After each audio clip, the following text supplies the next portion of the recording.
7 former Newcastle players who criticised the club. Obafemi Martins may have spent 3 years at St James's Park and become something of a fan favourite, but it all ended sourly when he suffered relegation in 2009 after years of mismanagement. After jumping ship to Wolfsburg, the Nigerian fired a parting shot, describing the place as a total shambles where nobody seemed to know what was going on. Claiming that the players felt demoralised by the lack of leadership, he accepted that his time was up. It's 8 years later and Newcastle are back in the Championship while Martins is washed up at Shanghai Shenhua. Michael Owen may be a bit of a running joke on social media these days, but there was a time when he was public enemy number 1 in Newcastle after collecting over 100k every week to sit on the bench for 4 years. After taking some flack off the Newcastle fans and leaving for Man United in 2009, he has spent the last few years hitting back on Twitter, claiming that he preferred playing less often in a top team than every game in a poor team. Well, he certainly wasn't a poor man by the time he was done with the club. Jose Enrique. When Jose Enrique left for Liverpool in 2011, he might have had a point when he claimed that the club was allowing all of its major players to leave. Andy Carroll and Kevin Nolan had already been sold, so his prediction that the club will never again fight to be in the top 6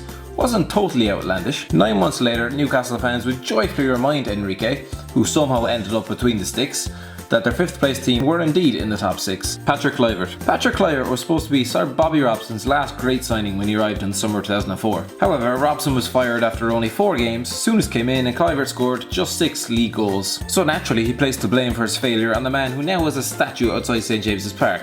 Claiming that Alan Shearer was the one man responsible for the fact that he did not become a big hit, he claimed that he should have been paired with Craig Bellamy and that Newcastle United is all about Shearer. He wasn't done there, however, calling the move the biggest mistake of his career, criticising the style of football as nothing more than running around and belting the ball up front. Craig Bellamy. Who hasn't Craig Bellamy pissed off in fairness? A bit of a fan's favourite in Newcastle, despite his personality, the Welshman unnecessarily took aim at the Geordies 3 years ago when he claimed they have an idea that they should be bigger than Liverpool or Manchester United, but that they will always be on the outskirts of that. Then again, this is the same man who sent the club captain gloating text messages midway through an FA Cup semi-final defeat, while still contracted to the club. So, is anyone surprised? Shay Given. For years, Shay Given played behind a defence that might as well not have existed at Newcastle, and midway through the 08-09 season, he finally got sick of it. Following a $6 million move to Man City on February 1st, the 32-year-old lamented the club for not doing more to keep him. The Irishman claimed that the club just wanted to take the money, and that after the service he gave to the club, he deserved a little bit better than that. LUQUE. If there's one man who regrets signing for Newcastle, it's LUQUE. At Deportivo, he had the world at his feet. Signing for Graham Souness as Newcastle in 2005,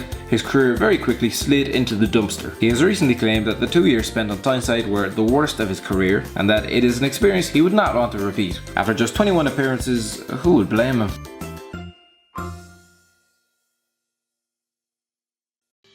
Thanks for watching. Don't forget to like, share and subscribe.